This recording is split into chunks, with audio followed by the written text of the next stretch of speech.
The love of riding on two wheels is hard to explain to somebody who's never experienced it before. The fresh air that surrounds you and the freedom that you feel and that you get from riding this machine is so invigorating.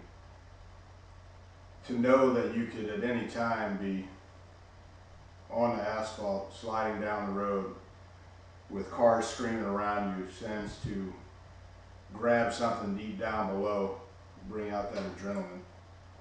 And this is what I love about it. You know, it gets me going. But what would be that one bike? What is that one perfect bike for you? Well, for me, it's this Honda Interceptor, or the VFR as it is also known as. The Honda VFR has been on top of its class year after year after year, and it's been around since 1983. The bike originally was intended for racing, you know, and Honda went with that to begin with, and then started to steer away with that with this bike. This bike is now known as a sport tour, but still leans toward the more sportier side. So you're probably asking, well, why should I, or why would I like this bike, or what is so great about this bike that makes it on top of its class every year? Well, let me go ahead and talk to you a little bit about that.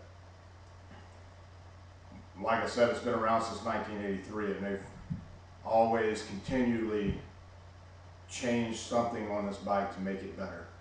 Whether it's from the single side swing arm or the 107 horsepower VTEC engine, from everything. So let's talk about the engine a little bit. The engine itself is capable of putting out, like I said, 107 horsepower. It's a 752 cc or cubic centimeter engine. And what's so special about this engine is, like I said, it was a VTEC. And if you've never been around a VTEC before or dealt with Hondas before, this bike actually only runs on 2 cylinders below 7,000 RPM. Even though it runs off those 2 cylinders, it still has the adrenaline and the horsepower and the get up and go at the low RPMs and just rocket you out. And then once you hit above 7,000 RPM, the other 2 cylinders kick in and you're just screaming down the road. You know, those cars are not passing you anymore. So for me, this bike is very important.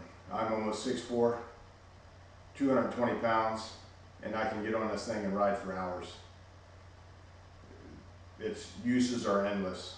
You can prop your cases on the back of it and just go, or you can get on it and go around the twisties, whatever floats your boat. The original price for this bike is around 13 grand. Some of you may think that that's a little bit on the pricier side, but if you look at some of the other touring bikes that are out there that are not this sporty looking, you will notice that that's actually on the lower end for the amount of bike that you're getting here.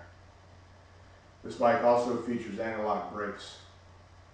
What that means for you is, as I'm going around corners and it may be wet or something like that, I apply the brakes. I know that I'm not going to slide and I'm not going to fishtail and slide into the ditch. My bike will be able to recover, and I will be able to recover with the bike. So if you're asking yourself, well, once again, I still don't understand, let me go ahead and reiterate. This is a Honda Interceptor. Honda's been around for a while. They produce vehicles that last forever. It's based out of, you know, $13,000 range. It's a sport touring bike, and like I said, on top of its class year after year after year. And if that's not enough for you, what else can you ask for?